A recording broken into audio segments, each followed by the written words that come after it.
नमस्कार मंडळी, मी उमा माझ्या या पेजवर तुमचं स्वागत करते. काही नाते असे असतात ना, रक्ताच्या नात्यापेक्षाही खूप श्रेष्ठ आणि मनाच्या जवळचे असतात. तसेच आज एक कार्यक्रम होता, त्या कार्यक्रमाला आम्ही जाण्यासाठी तयार झालो. आमच्या बिल्डिंगमधले सर्वजण बायका, म्हणजे आमच्या शेजारच्या सर्व बायका आम्ही मिळून एका कार्यक्रमाला जाणार होतो. मग जाण्याची तयारी केली. त्याच्या अगोदर म्हटलं, केंद्रात आज गुरुवार आहे, केंद्रात आरती असते, आरतीलाही आपण जावं. मग जैन प्रज्ञाशोध आणि मंथनचा रिझल्ट तुम्हाला लागलेला माहितीच आहे.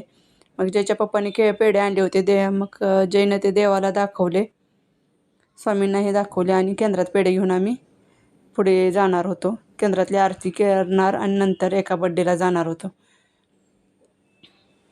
केंद्रात खूप गर्दी असल्यामुळे तिथला काही शूट मी घेतलेला नाही.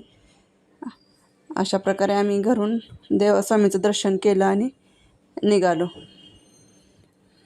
नंतर आम्ही बड्डेच्या ठिकाणी पोचलो. बड्डेची खूप छान तयारी झाली होती. पहिला बड्डे होता, खूप छान तयारी केली होती. मोठा बड्डे होता. ही भाभी लग्न झाल्यापासून आमच्या शेजारी राहणारी होती.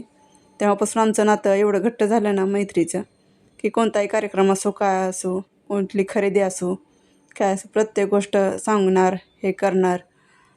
आणि ते दोघंही नवरा बायको आम्हाला पूर्ण फॅमिलीचं असं मानतात. कधी एक फॅमिलीचा भाग होऊन गेले हे समजलंच नाही. हे बाळाचे आईवडील.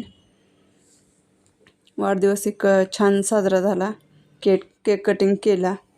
नंतर बाळाला गिफ्ट दिले, फोटो काढले, आशीर्वाद दिले. सर्वजण खूप खुश होते. त्यानंतर सर्वांनी केक खाल्ला, ज्यूस घेतला आणि नंतर जेवण केलं